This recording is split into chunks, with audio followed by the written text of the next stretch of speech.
Good evening and welcome to the Saturday edition of Market Mantra, in which we give you a complete update on the economic news of the day.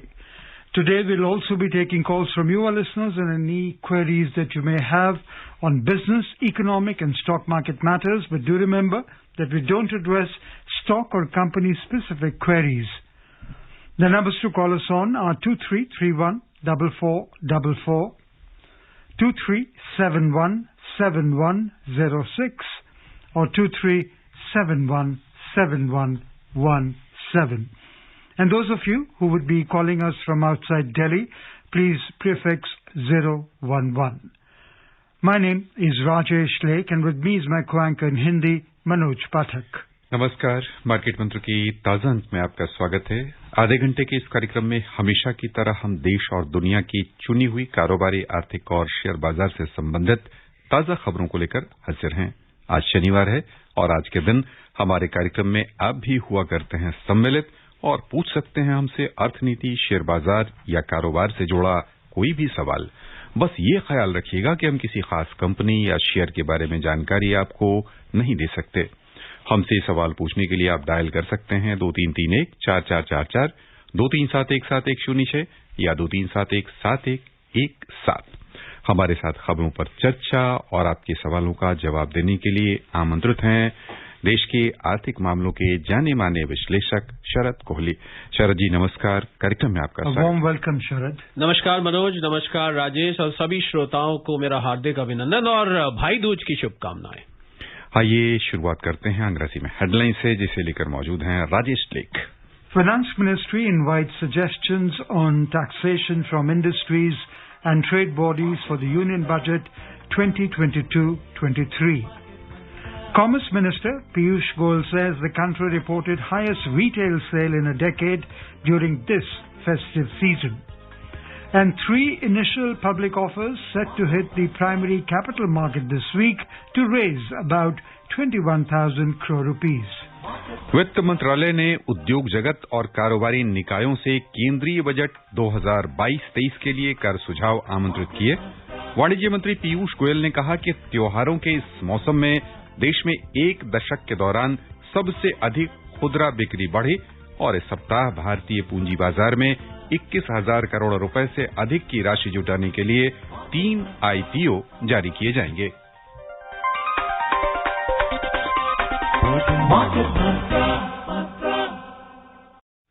The Finance Ministry has invited suggestions on taxation from industries and trade bodies for Budget 2022-23. In a communication to trade and industry associations, the ministry invited proposal for changes in the duty structure, rates and broadening of tax base on both direct and indirect taxes, giving economic justification for the same.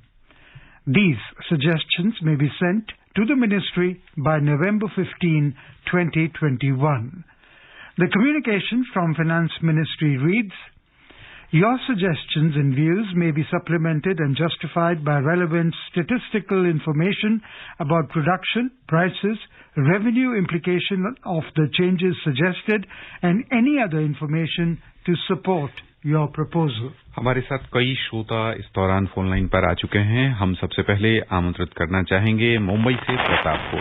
Pratap जी बहुत बहुत स्वागत, सवाल पूछिए। नमस्ते जी, मैं last year शरद जी last Saturday को एक अंकित जी ने दिल्ली से पूछा था कि उनके कोई रिलेटिव का डेथ हो गया था और शेयर ट्रांसफर करने के लिए क्या करना चाहिए। तो आपने बताया था कि आप कंपनी रजिस्ट्रार के कांटेक्ट करिए। तो मेरी एक अनुभव है जो मुझे बोला है कि संपर्क करने से तो होता ही है, मगर रूबरू संपर्क करना चाहिए। पर्सनली संपर्क करेंगे तो उनका काम जल्दी हो जाएगा, क्योंकि कई कंपनियां, बड़ी कंपनियां उनके स्पेशल ऑफिसर डेप्यूट करती है ट्रांसफर एजेंट के ऑफिस में, और हमने ऐसा किया था तो हमारा काम हो गया था। वो बहुत हेल्प करते हैं स्पेशल ऑफिसर कंपनी के। So, प्रताप जी आप कह रहे हैं कि 1-to-1 बेसिस पे जाके बात करनी चाहिए। इससे रिलेटेड या कोई और क्वेश्चन है आपके पास? और मैं अगर राजेश इसमें जोड़ दूं तो पहले ऐसे ही होता था, पर अब क्योंकि हम पैंडेमिक एरा में जी रहे हैं, अभी सारा कुछ रूबरू, प्रताप जी रूबरू से अच्छा तो कुछ है ही नहीं, और काश हम और आप भी रूबरू होते, पर पैंडेमिक के जमाने में ज्यादातर कंपनीज ने ऑनलाइन और डिजिटल माध्यम अपनाया है। बाकी आपकी सलाह बहुत दुरुस्त है। जी हाँ, आप पर्सनली मिल सके तो बहुत अच्छा है, वरना अगर कुछ कंपनीज अभी भी आवाजाही पर रोक लगाई हुई है, वो मिलने नहीं दे रहे हैं, तो इसलिए हमने ये सलाह दी थी। बाकी आपकी सलाह भी बिल्कुल दुरुस्त है जी। From Delhi we are joined in by R. Bhargav. We welcome you. Thank you, sir. Namaskar to Kohli sahab and all market team. Thank you. Sir, my wife, more than 76 years old, has sold her flat in August 19. Capital gain, what was available, was deposited in August 20. Now, because of age, etc., she's more than 76, so we could not kind of get the flat, but we booked the flat on September 21. And by the time we could do the process, after registration was done, 8 October 21. Any condemnation के लिए और income tax authorities के लिए क्या करना पड़ेगा, so that we are not troubled at this age? That is what is required. Bhargav sahab, I mean, your problem seems to be quite genuine. However, you are right, it is violative of, if I remember section 54 correctly, because in section 54 you can sell a house and then you can buy another house to save capital gain.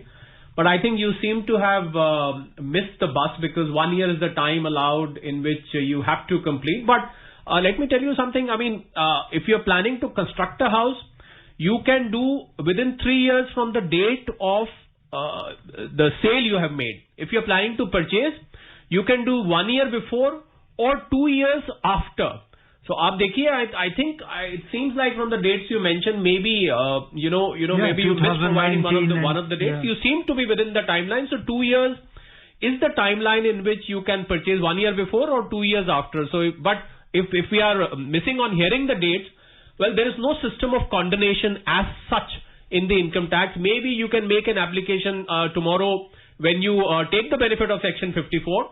You can, when it gets rejected, in your appeal that you file, you can mention that because of genuine reasons and age factor, we had missed out. So the Commissioner of Appeals, maybe on the grounds of age, may apply the appeal to or allow the appeal to sail through, and you will be allowed the deduction. But please check your dates again. I think you don't seem to have been missing the dates right now. आइए चलें ठाणे, हमारे साथ phone line पर हैं गुरुनाथ। गुरुनाथ जी, स्वागत आपका, सवाल पूछिए। जी सर, नमस्कार जी। सर कोहली साहब को भी नमस्कार। नमस्कार गुरुनाथ जी। सर मेरा सवाल है, सर ये जो बड़े बड़े करेक्शन आते हैं सर ये जो संस्थागत निवेशक FIs वगैरह होते हैं सर, ये क्या यहाँ से जब भी प्रॉफिट बुकिंग करते हैं तो करेक्शन आ जाता है सर? ये और भी जो दुनिया के जो टॉप 10 जो मार्केट है वहाँ चले जाते हैं, सभी जगह पे मतलब ये लोग इन्वेस्ट करके। और मेरा दूसरा सवाल है सर, जैसे कि अपन किसी कंपनी का शेयर 300 में खरीदा है और उसकी कीमत 350 होती है, तो ये तय कौन करता है? मतलब ये कंपनी करती है, उसमें कितनी ट्रांसपेरेंसी होती है और सेबी का इसमें क्या रोल है? मतलब इनका प्रॉफिट लॉस पे सेबी का भी ये नजर रहता है क्या सर? Thank you. जी हाँ गुरुनाथ जी, पहले आपके पहले वाले सवाल का जवाब दें कि जो करेक्शन आता है FII DI, इसका देखिए बहुत सीधा सिद्धांत है गुरुनाथ जी। आप तो बहुत जागरूक श्रोता है कि जब बड़ा पैसा मार्केट से आएगा या मार्केट से जाएगा तो लाजमी बात है उसका असर होगा ही होगा। पर अभी हम एक नया ट्रेंड देख रहे हैं। हमने पिछले मार्केट मंत्रा के कुछ एपिसोड्स में भी इस बात का जिक्र किया कि अब जो रिटेल निवेशक हैं आपके जैसे, उनकी भी जनसंख्या इतनी बढ़ चुकी है कि वो अपने आप में एक संस्था बन चुके हैं। तो अब ऐसा नहीं है कि खाली FIIs या DIIs के पैसा अंदर या बाहर ले जाने से ही मार्केट मूव करता है। लोकल जो रिटेल निवेशक हैं उनसे भी काफी हद तक फर्क पड़ता है। और दूसरा आपने पूछा IPOs का। जी हाँ, IPO की जो प्राइस होती है उसको हम book building, red herring prospectus होता है IPO में, अगर आपने सुना होगा, और बुक बिल्डिंग मेथड से वो प्राइस वो डिसाइड की जाती है। जी हाँ, वो प्राइस बिल्कुल पारदर्शी तरीका होता है। रिटेल निवेशकों को भले ही उस तरीके का पूरी तरह से दिखाई ना दे, पर उसके पीछे जो प्रोसेस चलता है वो बहुत ही सिस्टमैटिक है, बहुत ही यूनिफॉर्म है, यूनिवर्सल है। ऐसा नहीं है कि कोई भी कंपनी कुछ भी कीमत लगा के और अपना IPO निकाल दे, 350 की जगह 3,500 लगा दे, ऐसा नहीं होता है। कंपनी की नेट वर्थ, कंपनी की पास्ट परफॉर्मेंस, प्रोमोटर्स की रेपुटेशन, बहुत सारे फैक्टर्स को लेके सेबी उस प्राइस को मंजूरी देता है। उसमें मर्चेंट बैंकर्स इन्वॉल्व होते हैं, जो लोग प्रोफेशनल्स होते हैं इस काम के लिए। तो इसलिए प्राइस से आप निश्चिंत रहे। ये बात और है कि लिस्टिंग के बाद उसकी प्राइस नीचे जा सकती है, ऊपर जा सकती है, वो मार्केट के ट्रेंड के ऊपर है, मार्केट का मूड कैसा है, सेंटिमेंट कैसा है। बाकी कीमत के लिहाज से अब इसमें गड़बड़ करना या गलत प्राइस कोट करना बहुत कठिन है। जी आइए चलें जयपुर से हमारे साथ हैं फोन लाइन पर जितेंद्र जी, स्वागत, सवाल पूछें। हाँ सर, हमारा सवाल है सर कोहली जी। सर अगर कोई बच्चा 9-10 में पढ़ रहा है और आपके जैसा बनना चाहता है तो वो क्या पढ़ाई करे, और दूसरी तरफ अगर वो सोनू सूद की जगह या राजेश जी की तरफ बनना चाहता है तो क्या पढ़ाई करे? देखिए, बच्चा आपका रेडियो वालों को, रेडियो पे जो लोग बोलते हैं उनको आइडिया लेके चल रहा है। बहुत खुशी हुई इसको बात को सुन के। पहली बात तो देखिए, कैसा किसी व्यक्ति की तरह बनने का सवाल नहीं है। सवाल यह है कि आप वो प्रोफेशन चूज करना चाहते हैं। तो मैं तो एक इकोनॉमिस्ट हूं, एक फाइनेंस और बिजनेस एक्सपर्ट हूं। तो उसके लिए जो कॉमर्स में पढ़ाई होती है, अभी तो 9th-10th में है, 11वीं-12वीं में वो कॉमर्स ले, और कॉमर्स लेके उसके बाद वो कॉमर्स में जो भी शिक्षा हासिल करना चाहते हैं, बहुत सारे कोर्सेज होते हैं। ये करियर काउंसलिंग का प्रोग्राम तो नहीं है, पर और अगर आप रेडियो लाइन में आना चाहते हैं तो मास मीडिया लाइन, मेरे ख्याल है मेरे साथ राजेश और मनोज है, मास मीडिया कम्युनिकेशन में आप जाइए, वहां आप जाके रेडियो टेलीविजन जो भी चूज करना चाहते हैं वो करिए। मेरे ख्याल किसी करियर काउंसलिंग में अगर जितेंद्र जी फोन करें कार्यक्रम में तो उनको ज्यादा अच्छी गाइडेंस मिल पाए। हम तो आपको रुपए पैसे की बात बता सकते हैं, वो आप पूछे तो हम बता दें। जी We are pleased to welcome Shankar from Bhopal now. Shankar, we welcome you. नमस्ते कोहली जी, नमस्ते महात्मा टीम, आपको दिवाली की बहुत बहुत शुभकामनाएं। सर मेरा सवाल है, ये 21,000 करोड़ के आईपीओ इस हफ्ते लाइन में लगे हुए हैं जी। तो 21,000 करोड़ ये क्या मार्केट एक्सपेंशन होगा या हमारे एग्जिस्टिंग स्टॉक में जो होल्डर हैं वो बेच के उधर पैसा जाएंगे? मतलब मेरा कहना मतलब है कि हम जो होल्ड कर रहे हैं स्टॉक, उसमें कुछ कमी आएगी या वो उस पर कोई ज्यादा प्रभाव नहीं पड़ता है इसका? जो नए आईपीओ आते हैं, क्योंकि आगे और आईपीओ आएंगे, LIC के भी आ सकता है और बैंकों के आ सकते हैं, तो मतलब हमारी एक इन्वेस्टर जो कॉमन है जिसके पास स्टॉक होल्डिंग है, उसको क्या सोचना चाहिए, weather his stock will fall और not?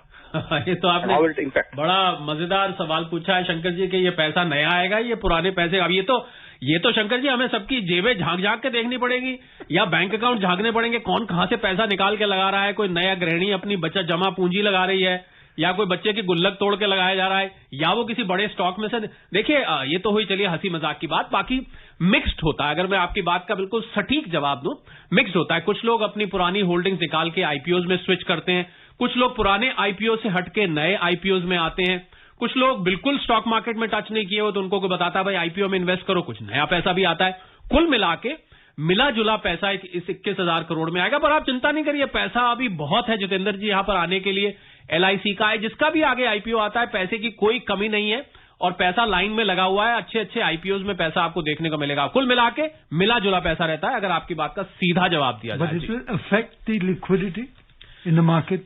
Not really, because as I said, the money is mixed, so liquidity is not affected. 21,000 crore, look at the market cap of Indian market, $3.5 trillion is the... What is 21,000? So 21,000 crore अगर मैं dollar करूं, it is not even $3 billion, so it's a very minuscule amount. I don't think it will affect the liquidity of the market. आइए चलिए नोएडा से हमारे साथ हैं RN Mathur साहब, बहुत बहुत स्वागत, सवाल पूछें। आप सबको दिवाली की बहुत बहुत शुभकामनाएं। शुक्रिया। मेरा प्रश्न सर प्रॉपर्टी और कैपिटल गेन को लेकर है जी। मेरे बेटे ने एक प्रॉपर्टी अभी खरीदी, बनी बनाई पुरानी, 94 लाख में जी, और उसके पास उसने वो लिया लोन 70 लाख का जी। अब उस लोन को वो पेमेंट करना चाहता है। अपनी एक पुरानी इसके पास एक फ्लैट और है जी, जो 2006 में लिया था उसने, तो उसको बेच के उसका पैसा उसमें भर सकते हैं। तो कितना टाइम है, क्या 3 साल का टाइम मिलेगा भरने के लिए?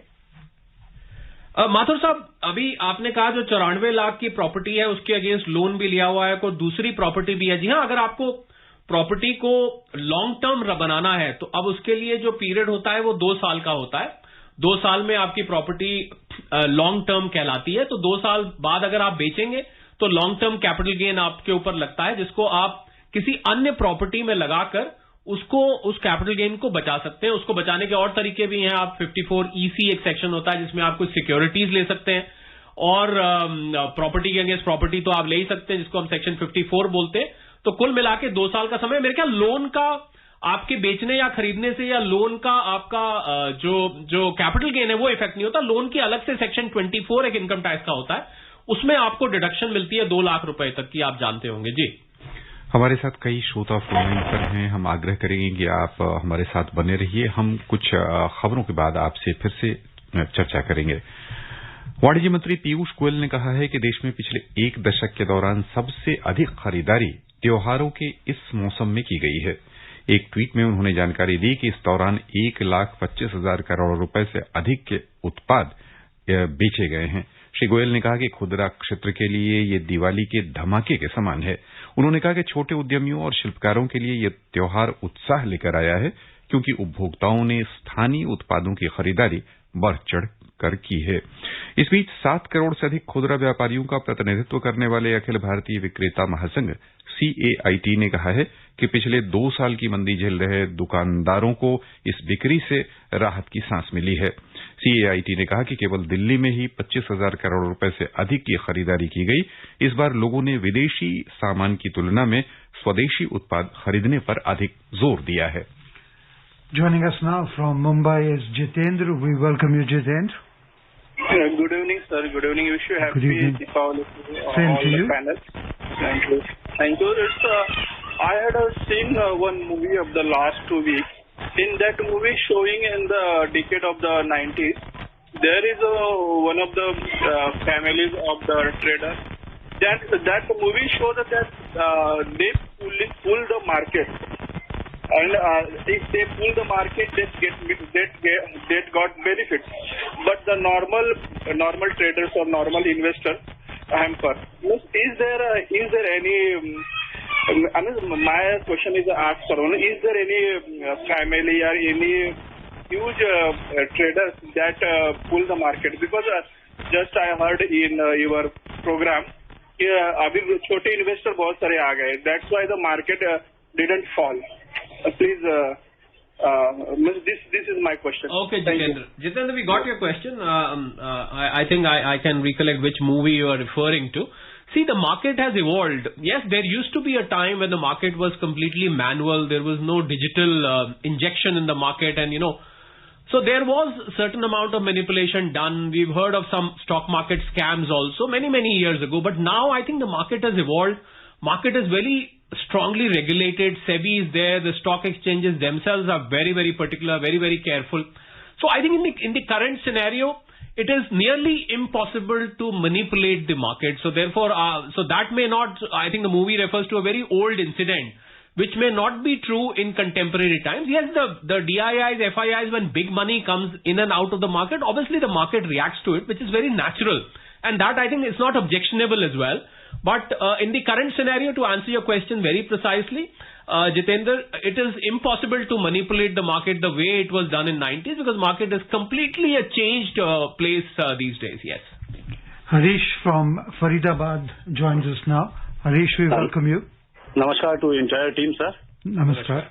ओके सर, मेरा ना 2 क्वेरीज है. पहला तो यह है कि सर जैसे मैं कोई स्टॉक पैसिफिक ऑप्शन दे रहा हूँ, एग्जाम्पल मानी मैंने उसे लास्ट क्लोजिंग प्राइस पे 4 रुपए पर लेता हूँ जी, और अगले मतलब 9-15 से पहले मैंने एमओ ऑर्डर लगा देता हूँ उससे. जैसे तो क्या हो रहा है कि वो उस प्राइस पर नहीं मिल पा रहा. जैसे वो एकदम से 4 रुपए से उठकर सीधा 7 रुपए 8 रुपए पहुंच जाता है एग्जाम्पल.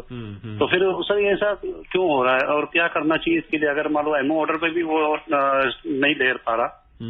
तो और दूसरा सर मेरी क्वेरी है कि सर ये जैसे मार्केट सेंटिमेंटल होता है, तो फिर सर ये टेक्निकल चार्ट पे ऐसा क्या होता है कि जो एकदम से ये पता चल जाता है कि जी ऊपर जा रहा है अब नीचे जाएगा, ऐसा क्या मतलब इंडिकेशन ऐसा क्यों होता है सर? चलिए, बहुत अच्छा आपने सवाल पूछा है हरीश, जो कि स्टॉक मार्केट में जो लोग रेगुलर प्ले करते हैं उनके मतलब का है. जी हाँ, देखिए ये जो आपको ऑप्शन आपने ऑर्डर लगाया और जब मार्केट सुबह खुलती है आपने 4 रुपए का लगाया, तो इसको बोलते हैं हम गैप अप और गैप डाउन. तो देखिए मार्केट का एक प्री ओपनिंग पीरियड होता है जो कि 9 बजे से लेके 9:15 बजे तक होता है, जिसमें कि आप मोस्टली कैश रिलेटेड डीलिंग्स कर सकते हैं. तो जो लोग कैश रिलेटेड ऑर्डर्स डालते हैं उस दौरान में, उसमें फ्यूचर्स ऑप्शंस के नहीं होते, कैश के ऑर्डर्स डाले जाते हैं. तो वो मार्केट को वो जो प्राइस होती है, जो कल पिछले दिन शाम की प्राइस होती है, उस प्राइस से उस डिमांड और सप्लाई की वजह से वो रेट चेंज हो जाता है. इसको हम बोलते हैं गैप अप या वो गैप डाउन हो जाता है. तो ये कारण है. तो ये तो आपको हमेशा ही देखने को मिलेगा. तो उसका तरीका ये है कि आप भी एक दिन पहले ही उसकी प्लानिंग करके चले और अगले दिन ना करें. दूसरा आपने पूछा टेक्निकल्स पे, देखिए मार्केट चलता है टेक्निकल्स पे, बिल्कुल चलता है. इमोशंस पे भी चलता है, पर टेक्निकल चार्ट्स काफी हद तक शॉर्ट टर्म में, ये ध्यान रखिएगा, शॉर्ट टर्म में जो प्राइस पैटर्न होता है उसको जब हम चार्ट्स पे प्लॉट करते हैं तो जो पैटर्न्स उभर के आते हैं वो पैटर्न्स कुछ संकेत करते हैं जिसमें वॉल्यूम्स होती है। बहुत तरीके के टेक्निकल चार्ट्स होते हैं। कुछ हद तक, हम ये नहीं कहते कि 100% प्राइस प्रेडिक्शन हो जाती है, पर कुछ हद तक प्राइस को प्रेडिक्ट किया जा सकता है, ये सच है। हालांकि आपने ठीक कहा, इमोशंस भी चलते हैं, पर इमोशंस भी तो एक पैटर्न फॉलो करते हैं ना हरीश जी। तो आप समझ लीजिए कि इमोशंस को ही हम चार्ट्स में पैटर्न बना के और कुछ हद तक प्रेडिक्शन उसकी करी जा सकती है। ये दोनों बातें सच है, टेक्निकल्स भी सच है और इमोशंस भी सच है। जी, दिल्ली से हमारे साथ फोन लाइन पर हैं भारत भूषण। बहुत बहुत स्वागत आपका, सवाल पूछिए। जी, सभी को नमस्कार। जी नमस्ते। और कोहली सर को स्पेशल इसलिए ऐसे ही क्योंकि वो एक श्रोताओं की इतनी आसान और सरल भाषा में जवाब देते हैं सर, इतनी आसानी से समझाते हैं, इसके लिए उनका आभार व्यक्त करता हूँ। हेलो। जी जी जी, शुक्रिया। हाँ सर, मेरा प्रश्न ये है कि जो F&O सेगमेंट होती है सर, इससे पूछ सकता हूँ F&O से? हाँ जी, बिल्कुल पूछिए। जी, तो सर इसमें कहते हैं ऑप्शन के अंदर टाइम वैल्यू ऐड होता है, ठीक सर? जी। तो ये टाइम वैल्यू को कैलकुलेट करने का कोई फॉर्मूला है पहली? और दूसरी सर, ये जो 50 DMA, 200 DMA, 150 DMA होते हैं, तो किसको हम बेस बना के अगर हम ट्रेड करना है तो 50 DMA को देखें या 100 DMA को देखें या 200 DMA को देखें? इस बस विस्तार में बताइए सर, धन्यवाद। चलिए, बहुत टेक्निकल सवाल। पहले तो आपकी जरा नवाजी का शुक्रिया। और ये जो कार्यक्रम आपको अच्छा लगता है, ये सबकी मेहनत का नतीजा है, खाली इसमें शरद कोहली या किसी एक व्यक्ति का काम नहीं है। एनीवे, शुक्रिया। आपने ऑप्शंस का पूछा, ऑप्शंस की अगर हम बात करें, उसको हम ऑप्शंस में बीटा थीटा वैल्यू होती है। जी हाँ, बिल्कुल, टाइम वैल्यू जब ऑप्शन पुराना होता जाता है, जब एक्सपायरी के पास जाता है, तो उसकी वैल्यू नीचे गिरती जाती है। ऐसा इसलिए होता है क्योंकि जो कॉल राइटर और पुट राइटर्स होते हैं, वो लोग फाइनेंस करके बैठे होते हैं, उनको वैल्यू गेन होती है जैसे जैसे। पर इसका मेनली जो टाइम वैल्यू गिरती है, जो ऑप्शन और कॉल पर वॉल्यूम जनरेट हो रहा होता है, आप मुख्यतः आप ये याद रखें कि जो वॉल्यूम जनरेट हो रहा होता है वो इसका कारण है। जैसी जैसी वॉल्यूम जिस कॉल के पीछे या पुट के पीछे चल रही होती है, उसकी प्राइस वहां सस्टेन करती है। पर ये सच है, जैसे जैसे एक्सपायरी आती है तो उसकी वैल्यू नीचे गिरती जाती है। दूसरा आपने पूछा डेली मूविंग एवरेजेस का, 50 डेमा, हम लोग 20 डेमा बोलते हैं, मूविंग एवरेजेस। जी हाँ, उनका रोल होता है ये प्राइस को प्रेडिक्ट करने में, और प्राइस का सपोर्ट लेवल, मतलब किसी स्टॉक का जब वो गिर रहा है तो उसकी सपोर्ट कहां पर है, और अगर चढ़ रहा है तो उसकी रेजिस्टेंस कहां पे, ये आपको मूविंग एवरेजेस उस रेजिस्टेंस और उस सपोर्ट को कैलकुलेट करने में सहायता करते हैं। तो जब शॉर्ट टर्म हम लेते हैं तो 20 डेमा काम आता है, जब हम थोड़ा सा लंबी अवधि में जाते हैं एक्सपायरी पीरियड क्रॉस करके तो 50 डेमा काम आता है, कहीं कहीं तो हम 200 डेमा, 100 डेमा भी लेते हैं। तो ये हम किस टाइम स्पैन को लेके चल रहे हैं भारत भूषण जी, उस पर यह निर्भर करता है। बिल्कुल, डेमा का रोल होता है और ये सब टेक्निकल्स का हिस्सा माना जाता है। जी, B.B. Narula from Gurugram and Nand Gopal from Delhi, please stay with us as we tell you that the primary market will continue to witness an animated fundraising through initial public offers next week with three firms: 197 Communications, owner of Paytm; Sapphire Foods India, which operates KFC and Pizza Hut outlets; and Latent View Analytics are set to launch the initial share sales to collectively mop up about 21,000 crore rupees. Digital firm 197 Communications, which operates under the Paytm brand name, is set to come out with its 18,300 crore rupees IPO on November 8. The company has fixed a price band of 2,080 to 2,150 rupees apiece, implying a valuation of around 1.48 lakh crore rupees.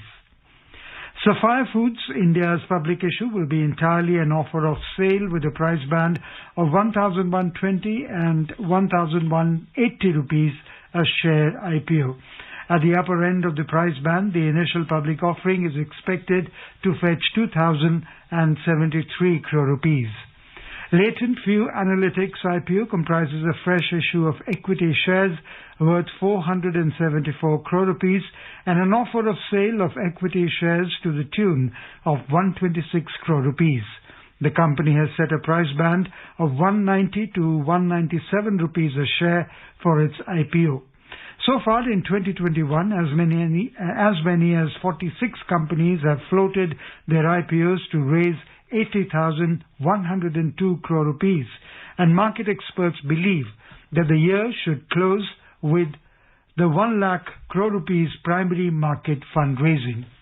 हमारे साथ गुरुग्राम से phone line पर हैं बीवी नरूला। नरूला साहब, स्वागत आपका, सवाल पूछिए। Yeah, good evening. My question is regarding NCD debentures which have got redeemed recently. I must have got some intimation, but I had invested 1 lakh in these NCDs which have got redeemed at a price of total 1.31 lakhs. So what would be the tax treatment on this?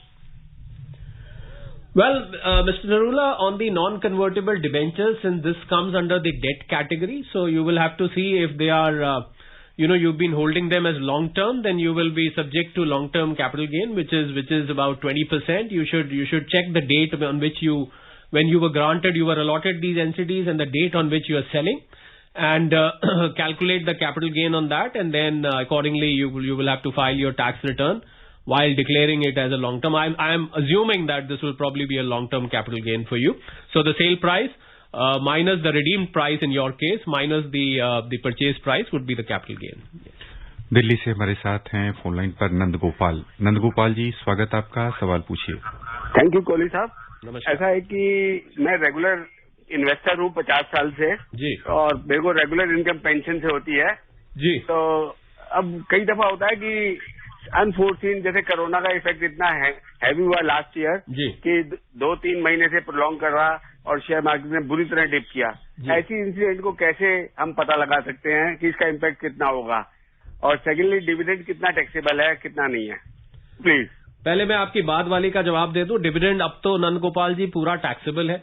आपके पहले वाला सवाल तो काश मैं ज्योतिषी होता है और बताता आपको कि कब मार्केट गिरेगी, अगर ये मैं फोरकास्ट कर दूं, ये तो बहुत मुश्किल होता है नंद गोपाल जी। पर हाँ, आप मार्केट के बहुत सारे इंडिकेटर्स होते हैं जिसका मार्केट मंत्रा में निरंतर जिक्र करते रहते हैं, जिनके माध्यम से आप पता लगा सकते हैं, मतलब इंटरेस्ट रेट्स कहां जा रहे हैं, कंपनीज की परफॉर्मेंस कैसी जा रही है, वर्ल्ड इकोनॉमी कैसी चल रही है, इंडियन इकोनॉमी कैसी चल रही है। कुछ टेक्निकल्स के माध्यम से भी पता लगता है मार्केट ओवरबॉट है, ओवरसोल्ड है। तो ये तो एक बहुत लंबा विषय है नंद गोपाल जी, मार्केट को प्रेडिक्ट करना।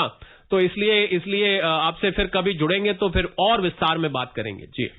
So Sharad, the coming week, what's your forecast? Well, the coming week, because the American markets, closed in the positive because they had a very positive job data. So you might see the market reacting positively on Monday. But then there are a lot of negative indicators also. There are a lot of parameters on which there are a lot of concern, especially the coronavirus, which is again, showing its colors in China, Russia, Eastern Europe. So I think that may become the matter of concern. I think the road from here will not be as smooth as it was in the last 18 months. The investors need to be very cautious. The traders need to be cautious because you will keep seeing these corrections. I think the golden run in that form may be over. However, there is going to be undertone which will remain bullish because of so much of money coming into the market. But probably it may not blindly follow the trend as it has been doing over the last 18 months. बस यहीं पर श्रोताओं की ओर से हम आपको शरद जी बहुत बहुत धन्यवाद देना चाहेंगे। शुक्रिया। Thank you Sharad for being with us. And before we close the headlines once again, Finance Ministry invites suggestions on taxation from industries and trade bodies for the Union Budget 2022-23. Commerce Minister Piyush Goyal says the country reported highest retail sale in a decade during this festive season.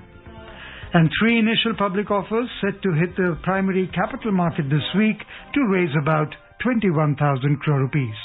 That's all we have in this edition of Market Mantra. Till tomorrow, goodbye.